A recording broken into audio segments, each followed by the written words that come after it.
They were mothers, daughters, and wives, turned into prisoners of pain. But the suffering they endured wasn't just about physical agony. It was psychological warfare at its darkest. What really happened in the shadows? Beyond battles and treaties lies a darker truth where survival blurred with cruelty, and women endured the unimaginable, ready to uncover what history tried to forget. When we think of captivity, especially within the framework of history, the image that often comes to mind is stark and one-dimensional. We imagine chains, force, and helpless victimization. But if we go deeper into the historical records and first-hand accounts, a more layered and often paradoxical picture begins to emerge. Captivity in the context of colonial era and its native tribes was not just the outcome of violent encounters. It evolved into a complex institution, one that was deeply rooted in the social, political, and even spiritual dynamics of indigenous life. Between the 17th and 19th centuries, the colonial frontier became a volatile landscape, marked by repeated and brutal clashes between settlers and native Indian tribes. These ongoing confrontations, which stemmed from the relentless competition for land, resources, and power, gave rise to what historians have come to call a culture of captivity. It is important to note that this culture was not entirely one-sided. Both European settlers and native tribes participated in it. Both saw captivity as a powerful tool that could serve many purposes. It was a method for negotiation, a form of retaliation, a way to obtain labour, and at times, even a strategy for cultural survival. A particularly revealing case is that of Alvar Núñez Cabeza de Vaca. This Spanish explorer, along with 3 others, became shipwrecked in the 1520s along the coast of what is now Texas. His experience as a captive of native tribes stands out as one of the earliest and most unusual captivity narratives. Instead of suffering brutal treatment or execution, Cabeza de Vaca found himself integrated into tribal society. He practiced medicine, gained trust, and eventually became a figure of some influence among his captors. His account offers a striking contrast to later captivity narratives that often portrayed native tribes as savage and merciless. His experience suggests that captivity did not always result in torment or death, and that relationships between captors and captives could be complex and even cooperative. This early example opens a window into the indigenous worldview, where taking captives had both practical and spiritual dimensions. Among certain tribes, such as the Iroquois and the Comanche, captivity had a deep social significance. These tribes sometimes saw captives, particularly women and children, as potential adoptees who could help heal and replenish the tribe after a loss. Captives were not merely prisoners. In many cases, they were taken in, given new names, and raised as members of the tribe. This form of adoption was not just ceremonial. It had real emotional and cultural weight. It allowed families and communities to fill the void left by those who had died in battle or from disease. Anthropologist James Axtell observed that this adoption process could be viewed as a kind of cultural expansion. Captives who were young and impressionable were especially valuable. They could be moulded into contributing members of the community.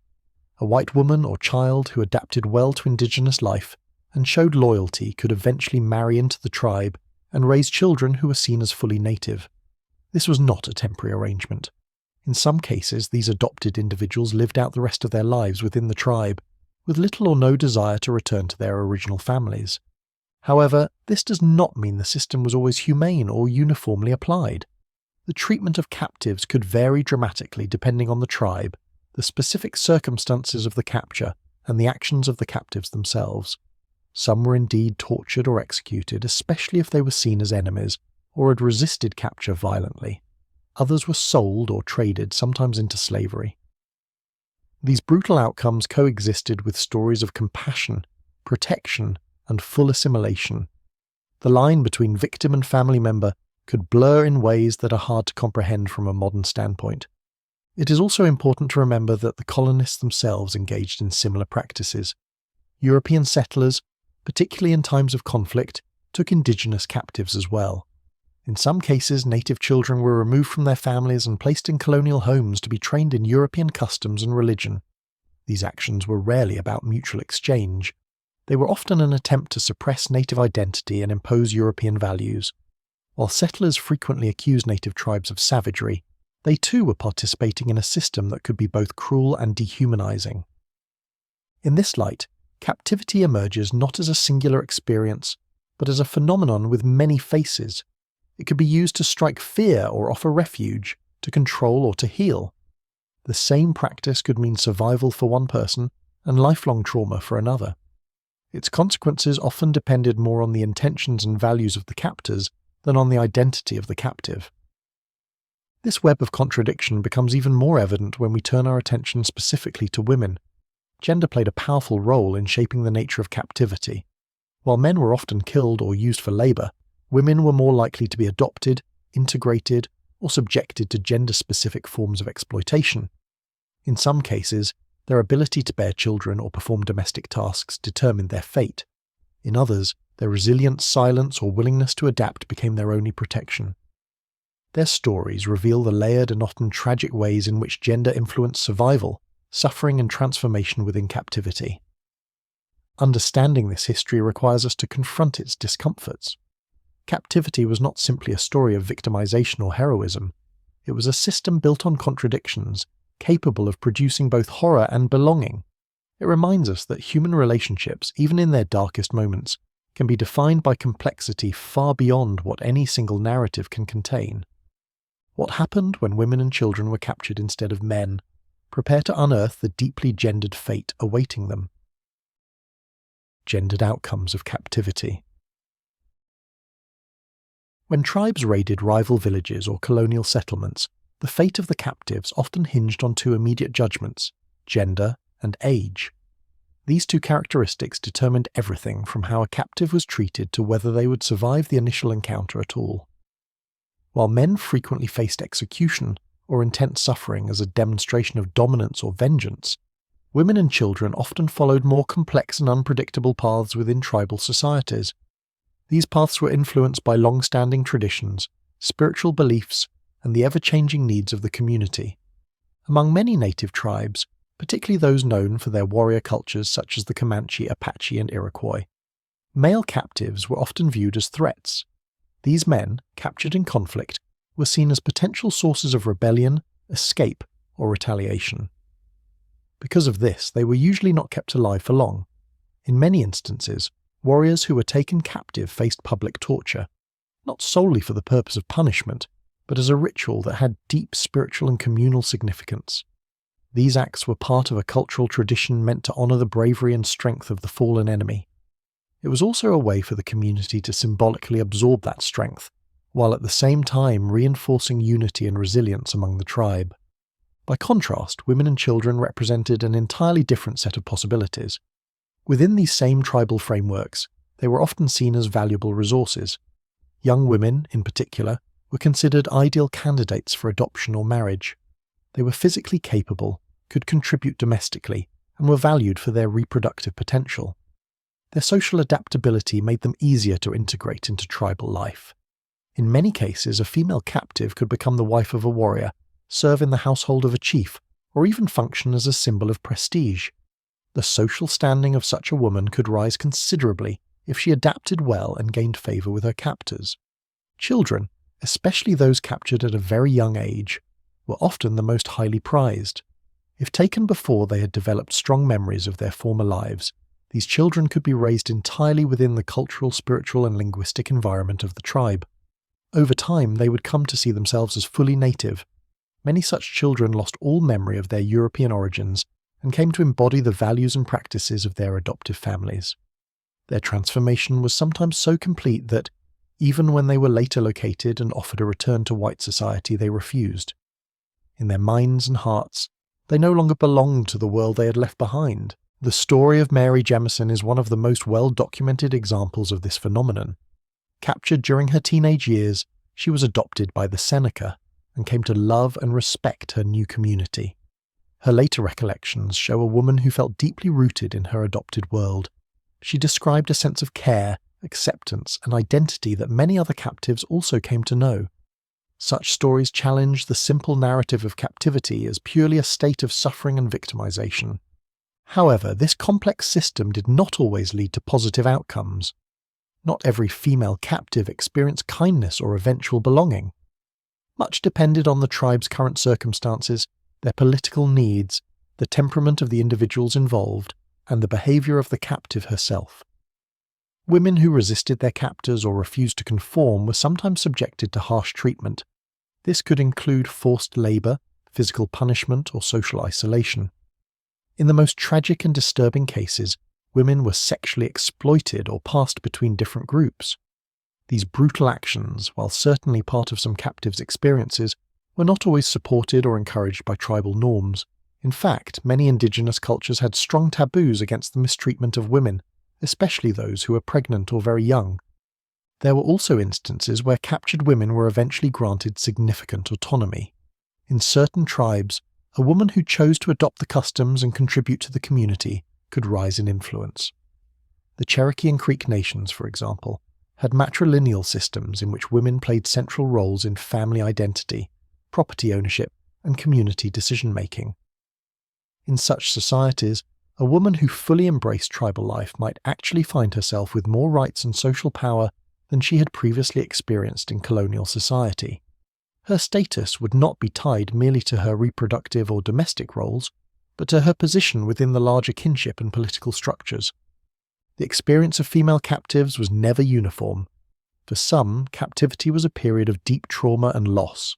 For others, it marked the beginning of an entirely new identity. The psychological impact of these experiences cannot be overstated. Women who were forcibly taken often faced a complex emotional reality in which fear, survival, attachment, and even love could become intertwined. Some found themselves gradually accepted and integrated, developing emotional bonds with their adoptive families or new partners. Others never stopped longing for home and plotted their escape or return whenever the opportunity arose. This duality shaped the tone and content of many of the captivity narratives that circulated in colonial newspapers and later literature.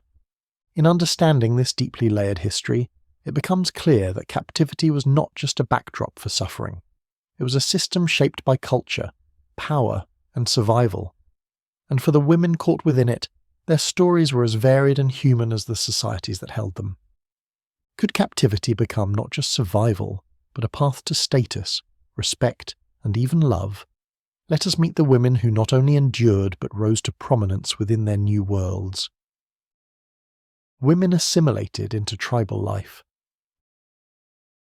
In the heart of the wilderness and far removed from colonial settlements, a different kind of suffering unfolded, one that was quieter than battlefield bloodshed but no less haunting.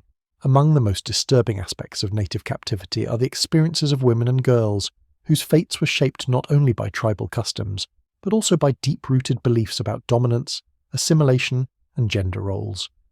For some, captivity became a strange form of belonging. But for others, it marked the beginning of years of torment disguised as cultural integration. At first glance, stories like that of Cynthia Ann Parker appear to challenge the idea that native captivity was inherently cruel. Captured in 1836 at the age of about 9 during a Comanche raid on Fort Parker in Texas, Cynthia was not killed or ransomed. Instead, she was absorbed into a Comanche family and grew into tribal life. She married a respected chief, Peter Nocona, and gave birth to 3 children, one of whom would become the legendary Quanah Parker. Cynthia's transformation into a Comanche woman was so complete that when she was eventually rescued by Texas Rangers, more than 2 decades later, she resisted reintegration into white society. She stopped eating, attempted to escape, and ultimately died of grief. But beneath her assimilation was a harsh truth. Her original identity had been stripped away. Her childhood, language, and family were erased, replaced by the needs and expectations of a foreign society. This kind of psychological reprogramming was one of the most insidious forms of torture. It did not involve chains or blades, but it robbed a person of their autonomy, rewriting who they were until even they could no longer recognize themselves. Mary Jemison's story mirrors this duality. Captured by the Seneca during the French and Indian War, Mary was adopted and eventually married within the tribe. She raised a large family and never returned to her colonial roots. While her memoirs reflect a life of dignity and respect within her adoptive community, they also raise uncomfortable questions about what it takes for someone to abandon everything they once knew. For young girls especially, captivity often meant forced transformation under emotional pressure. What they became was not entirely chosen. It was a survival mechanism. The worst torture these women faced was not always physical. It was the slow dismantling of identity. A child taken from her home would be given a new name, forbidden to speak her native tongue, and immersed in rituals she could not understand. With time, the line between belonging and coercion blurred. Adaptation became the only defense against rejection or death. In this environment, silence was safer than protest, and submission was rewarded with acceptance. Women who resisted their new roles did not escape punishment. Those who refused to cooperate were often isolated, beaten, or treated as labourers. Some were traded multiple times between warriors or tribes, passed along like property with no say in their future. Sexual violence, though rarely documented in official tribal accounts, appeared in many of the captivity narratives written by survivors or colonial observers. These women lived through unimaginable humiliation, often without any recourse. Their pain was unspoken, folded into the folds of tradition and hierarchy. Even in tribes that honoured women in spiritual or political roles, captive women rarely started on equal footing. A woman could rise in status only after proving total compliance. Some were allowed to marry into the tribe and bear children, but this was not always a mark of freedom. In many cases, it was a calculated move by captors to expand their bloodlines and erase enemy identities through forced motherhood. Bearing a child in captivity became both a symbol of defeat and a weapon of cultural assimilation. The use of children as psychological tools only deepened the torment. A mother who gave birth while in captivity faced an impossible reality. If she showed resistance, her child could be taken or harmed. If she conformed, she was expected to raise that child as a full member of the tribe, burying her own origins in order to protect the new life growing under foreign customs. This internal conflict broke many women from within. There were rare cases where captive women gained influence and became respected figures in tribal communities. Some, like Mary Jemison, even acted as cultural bridges between native and colonial societies. But these stories are often the exception rather than the rule. Behind each case of peaceful assimilation are countless others in which women suffered in silence. Their voices were never recorded. Their identities were swallowed by time. Cynthia Ann Parker's longing to return to her Comanche family even after being rescued speaks volumes about the layers of trauma captivity could create. Her burial wish, to be laid beside her Comanche husband and children, was eventually honoured, but not before she endured years of psychological anguish. Her story, though romanticised in some circles, reveals the devastating truth about identity lost through forced immersion. These stories compel us to look deeper into the lived experience of captivity, beyond the surface of adoption or marriage. For many captive women, the worst torture was not the whip or the blade, but the relentless unravelling of who they were. They were turned into symbols, survivors, mothers, and sometimes tools of diplomacy. But above all, they were women who bore the unbearable in silence. But not all women found peace in their new lives. Some were filled with rage, resistance, and a burning desire for revenge. What happened to those who refused to surrender to their captors? Let us tell you. Women who resisted or suffered. While some captive women became integrated into tribal life, others endured very different and far more brutal fates. For every Cynthia Ann Parker or Mary Jemison, women who eventually adapted to their new surroundings, there were many others whose experiences were marked by rejection, resistance, and relentless suffering. These women did not embrace tribal customs. They did not find family or spiritual rebirth in captivity. Instead, they faced daily torment, physical abuse, and psychological degradation that left scars no amount of time could heal. One of the most chilling stories is that of Matilda Lockhart, a young girl captured by the Comanche in the early 1830s. When she was eventually returned to her family, the sight of her horrified those who saw her. According to eyewitness accounts, her body was visibly disfigured, her face badly burned, and her spirit clearly broken. She reportedly spoke of constant beatings and threats of death. Her nose had been mutilated and she had suffered repeated abuse during her time in captivity. Whether or not every detail was accurate, her condition was enough to provoke national outrage. The public outcry following her return directly fueled the events of the Council House fight in 1840, where what was supposed to be a diplomatic exchange between the Comanche and Texan authorities turned into a violent massacre. Matilda's story demonstrates how the torture of even one woman could ripple into larger political and military consequences. Her visible trauma made it impossible for observers to dismiss her experience. She was no longer just a victim, she became a symbol of suffering that demanded action. Whether her account was fully accurate or partially exaggerated, the psychological impact was undeniable. Her story has remained a disturbing example of the worst consequences of captivity, where the lines between punishment, vengeance, and cultural practice became blurred. Matilda was not alone. Many other women endured similar experiences and chose to resist their captors in whatever ways they could. Fanny Kelly, a settler taken by Sioux warriors in 1864 while travelling through the Dakota Territory, survived months of captivity filled with threats, fear, and mental torment. Her published memoir recounted in detail the constant tension she felt, the unpredictable behaviour of her captors, and her unwavering hope to escape. Unlike some captives who assimilated out of necessity or attachment, Fanny never let go of her identity. Her psychological resistance became her most powerful weapon.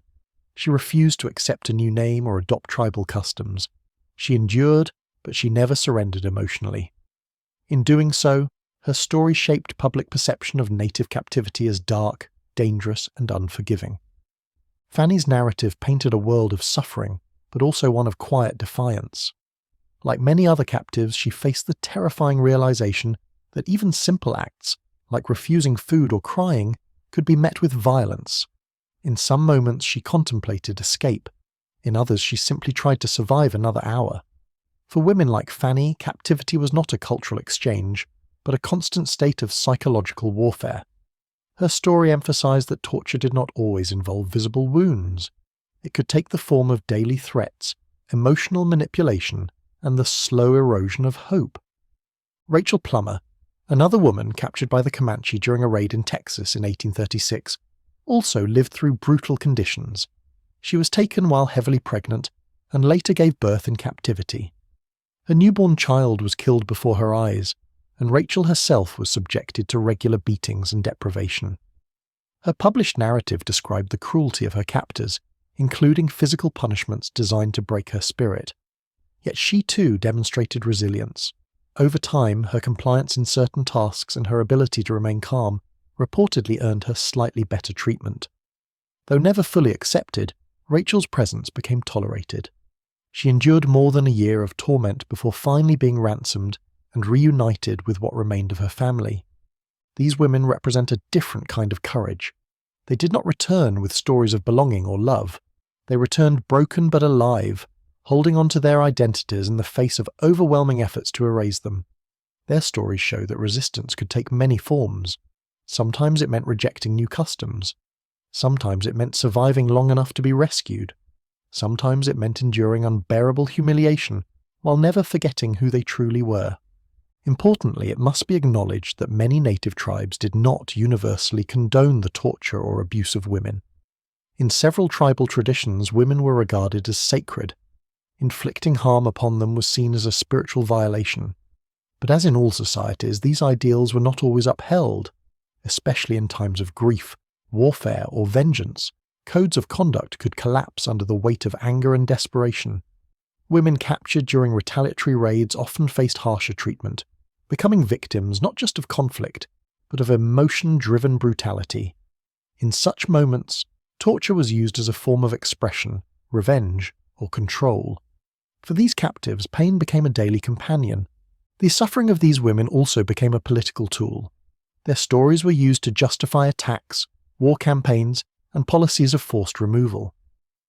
They were held up as proof of savagery, even though their individual pain often stemmed from complex and highly specific circumstances. But beyond their symbolic use, these women were real people who carried their trauma in silence. Many never spoke of it again. Others wrote memoirs that remain preserved today, filled with the language of agony and survival. Captivity for these women was not an invitation to join a new family or community. It was a punishment, a power play, a struggle against erasure. The worst torture they experienced was not always visible. It was in the fear that never left them, the trust they never regained, and the part of themselves they lost along the way. Their stories deserve to be told not as footnotes in history, but as central chapters in understanding the true cost of captivity. Theirs is not a narrative of transformation but of endurance. They were witnesses to cruelty, victims of pain, and in many cases survivors of unimaginable suffering. But not every woman was returned or rescued. What if being held meant being traded, adopted, or even sold? Let us now uncover the transactions and decisions behind ransom, trade, and forced belonging. Ransom, trade, and adoption. Captivity was rarely the end of the story. For many women, being taken did not lead to immediate death or freedom. Instead, it transformed them into something far more complex. They became assets within an unfamiliar system where personhood and property were blurred. These women were no longer seen solely as individuals with personal agency or dignity. Rather, they were treated as valuable commodities whose fates rested in the hands of men, markets, and power negotiations that viewed them as means to an end. Whether held for ransom, adopted into new families, or bartered among tribes and settlers, their lives became part of a larger, unsettling economy of captivity. One of the most common outcomes of this system was ransom. Once a woman was taken, her family or colonial authorities would often initiate a lengthy and uncertain negotiation to bring her home. This was not a process grounded in justice or empathy, but in calculated exchanges. Families might offer goods such as blankets, tools, or horses. In some instances, demands escalated to weapons, silver, or political favours. For the tribes, ransom served as a practical strategy in times of need or pressure. It brought tangible value from conflict and gave leverage in relations with settlers or rival groups. But for the captive women, it meant enduring long periods of limbo filled with fear, doubt, and an ever-changing sense of identity. The story of Olive Oatman shines a light on this complicated world. In 1851, the Yavapai tribe attacked her family, leaving only Olive and her younger sister Mary Ann alive. The girls were taken and held for over a year. Eventually they were traded to the Mojave people. Mary Ann died in captivity, but Olive was adopted into the Mojave community. Over time, she was treated with relative kindness and even given tattoos on her chin, a marker of tribal identity and belonging. When she was finally returned to authorities, her release came not through her own decision, but through a series of strategic negotiations involving goods and government interests. Olive's fate was sealed through material exchanges, not by her voice. These types of transactions were typically managed by special intermediaries. These were men tasked with locating captives and bargaining for their return. They often travelled through dangerous terrain with caravans or military detachments, carrying letters of intent, trade goods, or cash. But the tribes were not always willing to negotiate. Some refused to release captives they considered too valuable to lose. These values were based not only on a woman's physical strength or beauty, but also on her perceived ability to bear children or contribute to the tribe's social structure. In such cases, no price was high enough to warrant release. Adoption introduced a different dimension to captivity. In many tribal societies, population losses from war, famine, or disease had devastated communities. Capturing and adopting outsiders helped restore balance. Young women were especially desirable, as they could marry, raise children, and preserve the cultural lineage. Some captives adapted quickly. They learned the language, embraced rituals, and participated fully in tribal life. Over time, they were no longer seen as outsiders. They became wives, mothers, and elders, contributing in meaningful ways to the survival of the group. Yet not every adoption was driven by compassion or cultural necessity. In some communities, captives were gifted as symbols of power and status. A warrior who excelled in battle might receive a woman as a reward. This exchange, although culturally sanctioned, often left the woman with no control over her future. Her presence in the community was not the result of personal choice, but a consequence of her captor's achievements. Some were even forcibly married, expected to bear children without consent or emotional connection. To the women who experienced this, adoption felt less like inclusion and more like continued captivity under a different name. There were also many instances where a captive's life was marked by constant movement. Some were traded multiple times between tribes, settlers, or explorers. Each relocation brought new challenges. They had to navigate unfamiliar environments, new languages, and shifting expectations. This transient existence often made their value grow with each exchange. Every new group saw a chance to gain politically, economically, or socially from their presence. But for the women themselves, this meant forming few lasting bonds and living with the persistent uncertainty of when and where their journey might end. These interactions also exposed the deep cultural differences between tribal and colonial views on captivity. Many native tribes believed in the idea of adoption as a way to rebuild their communities. Settlers, on the other hand, viewed captivity as a tragedy, and those who survived it as permanently scarred. These contrasting perspectives often led to painful consequences after a woman was ransomed. Instead of being welcomed home, she might be treated with suspicion. Some were shunned, seen as impure or corrupted by their time among native people. The trauma did not end with freedom. It often followed them into the very society that claimed to be their salvation. Despite all this, some women made a choice that confounded outsiders. They refused to leave. After years in captivity, they had formed bonds, found protection, or even love. In rare but telling cases, they declined to return to their original families, choosing instead to remain with the people who had once been their captors. These decisions were not about loyalty to a tribe or betrayal of their origins. They were about survival, belonging, and the complex reality of life when freedom was never truly theirs to begin with. This chapter of history is not just about suffering or cruelty. It's about the grey zones where identity, autonomy, and value were constantly renegotiated. For the women who lived through it, captivity was not a single event but a prolonged state of transformation. Some were broken by it. Others reshaped themselves in ways no one expected. What does it mean to live between two worlds? As we move forward, let us follow the tragic yet illuminating path of two sisters taken in one of the most infamous frontier massacres. The Oatman Sisters. In the shifting landscape of the frontier, the line between settler and tribal life was not always sharply drawn. The vast deserts and rugged mountains were home to cultures as rich as they were misunderstood, and travellers often found themselves at the mercy of unfamiliar hands. Among the many stories that emerge from this era, few are as haunting, complex, and emotionally charged as that of Olive and Mary Ann Oatman. Their journey began with promise, but soon unravelled into a tale of violence, loss, and transformation, one that left permanent marks on body and soul. The Oatman family had set out westward in 1851, part of a larger group of Latter-day Saints hoping to find new beginnings in California. But just as their hopes rose, their journey took a dark turn. Near the Gila River, in what is now Arizona, the family was ambushed.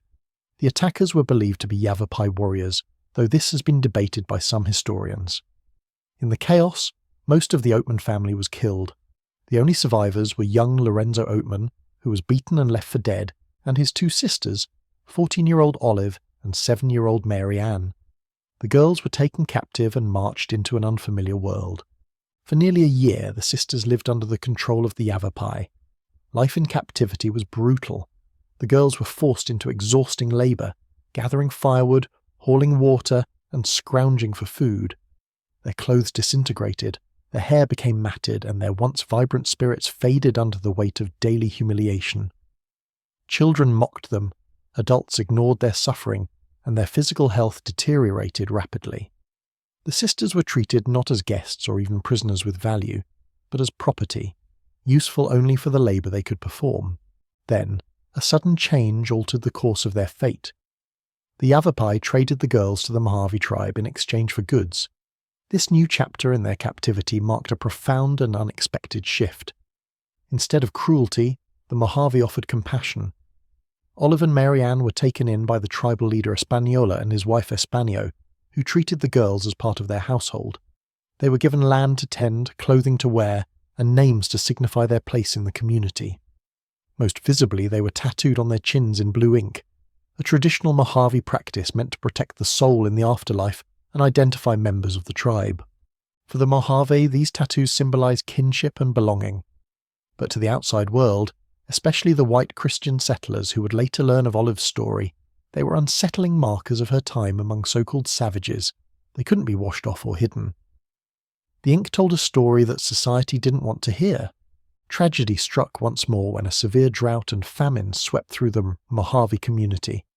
Mary Ann, younger and weaker, did not survive. Her death devastated Olive, yet she remained with the Mojave, even as rumours of a white girl living among the tribe began circulating. When Olive was eventually located by a messenger sent by the government, she was ransomed and brought back to white society. But what should have been a joyful return turned into something else entirely. She was thrust into a spotlight she had never asked for, paraded across towns and cities as a survivor of a horrific ordeal. The tattoo on her chin became an object of fascination and judgment. Ministers, writers, and journalists shaped her story into a palatable narrative of Christian endurance and salvation, one that focused heavily on her suffering and barely acknowledged her life with the Mojave.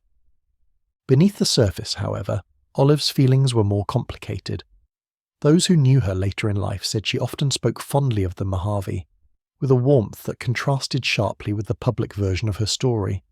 Some claimed she'd married a Mojave man and even had children, though she never publicly confirmed this. Others noticed how she rarely smiled, how she seemed burdened by a sadness no one could quite name. She eventually married a white man and settled in Texas, living a quiet and seemingly ordinary life. But the tattoo on her chin never faded, and neither did the emotional weight of her past. It followed her into every room she entered, into every curious stare and whispered conversation. She had been shaped by two worlds, but fully belonged to neither. To many, she was the rescued victim of a savage culture. But to herself, perhaps she'd been something more, a daughter, a sister, and for a time, a Mojave woman. The story of the Oatman sisters is not just a tale of captivity and rescue. It is a story about identity torn in two. It reveals how cultural boundaries can be crossed in ways that leave lasting scars and unexpected loyalties. Olive's life challenges the assumption that freedom always comes with return. Sometimes, the place where you were once a captive becomes the only place that ever felt like home. But was Olive's haunting story truly an isolated tragedy, or part of a larger, untold pattern of women caught between two worlds, their identities forever split by captivity? Identity, return, and lasting impacts. For many women who survived captivity, freedom did not begin with release. Instead, it marked the beginning of a second, more silent exile. These women, who had endured trauma, transformation, and survival in tribal communities, found themselves strangers in their own world upon return. What awaited them wasn't open arms, but a culture that often no longer recognized who they had become. They stood between two identities, belonging fully to neither. Their post-captivity lives were haunted by questions of loyalty, memory, silence, and reinvention. Take the story of Cynthia Ann Parker, perhaps the most heartbreaking example of this inner exile. Kidnapped at age 9 by Comanche warriors in 1836, Cynthia was adopted into the tribe, fully assimilated, and eventually married a Comanche chief. For over 2 decades, she lived, loved, and raised children as a Comanche woman. By the time she was rescued in 1860, she had long forgotten English. She had no desire to return to a society that had become foreign to her. What followed was not a joyous reunion, but a devastating uprooting. Separated from her husband and her beloved son, Quanah Parker, Cynthia tried multiple times to escape and rejoin her Comanche family, but she was denied at every turn. She fell into deep depression, refused to eat, and died within a few years. Even in death, her heart remained with her Comanche kin. Though initially buried in a white cemetery, her final wish was honoured when her remains were reinterred next to her son, a symbolic gesture that acknowledged the identity others had tried to erase. Olive Oatman's story offers a different but equally poignant portrait of this in-between existence. Captured as a teenager and eventually adopted by the Mojave, Olive was physically marked, tattooed with indigo lines across her chin, a symbol of her new identity. When she returned to white society, that tattoo made her instantly recognizable and suspicious. She became a public curiosity, paraded around, her trauma sensationalized in newspapers and books. Rumors spread of marriage and children with this Mojave, though Olive never confirmed or denied them. But the most telling part of Olive's story is what she chose not to say. She rarely smiled in photographs, and over time she retreated from public life. Her image had been carefully curated to fit the expectations of white audiences, a story of rescue and survival that ignored the complexities of what she had actually lived. the truth, locked behind her silence, was far more nuanced. Her tattoo remained visible until the day she died, a permanent reminder of a life that white society refused to understand. These women were not exceptions. They were part of a larger, deeply overlooked phenomenon. Across the 18th and 19th centuries, dozens of white women returned from captivity only to be met with suspicion, shame, or forced assimilation. The bonds they had formed with their adoptive families, sometimes loving, sometimes born of necessity, were seen not as evidence of resilience, but betrayal. Women who expressed even a shred of affection or loyalty to their captors were labelled as corrupted or lost. Their stories were rewritten to align with colonial fears, their personal agency erased in favour of victim narratives. Some women, unwilling to live with that erasure, chose never to speak of their captivity. Others, like Mary Jemison, made the boldest choice of all. They stayed. Taken as a child during a French and Indian war raid, Mary was adopted by the Seneca and fully integrated into tribal life.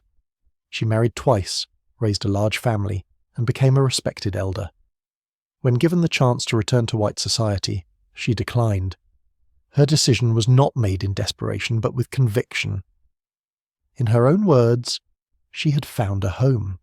She died among the Seneca in 1833, never looking back. These women carried the weight of dual identities.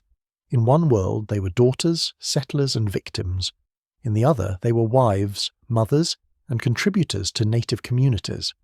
But when they returned, the second identity was often denied, erased by those who could not fathom the possibility that they had found meaning, even love, during their captivity.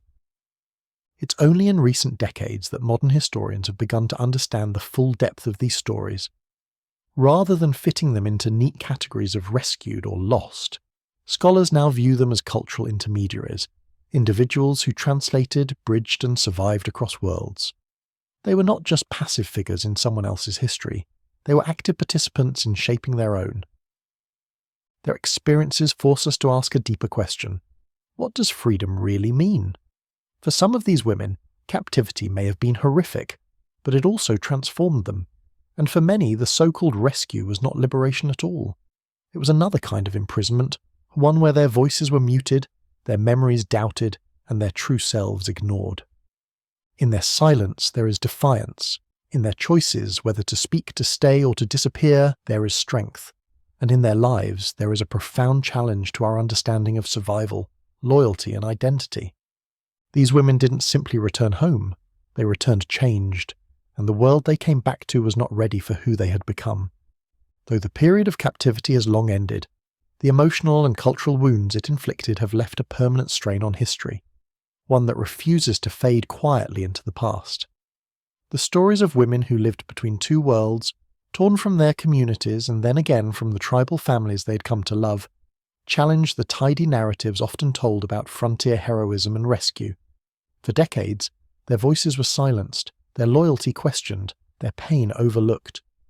Today, when these stories are revisited, they seem almost unbelievable to modern readers. How could a society that preached freedom so often deny it to the very women it claimed to save? How could women like Cynthia Ann Parker be mourned not for their loss of freedom, but for their longing to return to the people who had become their true family?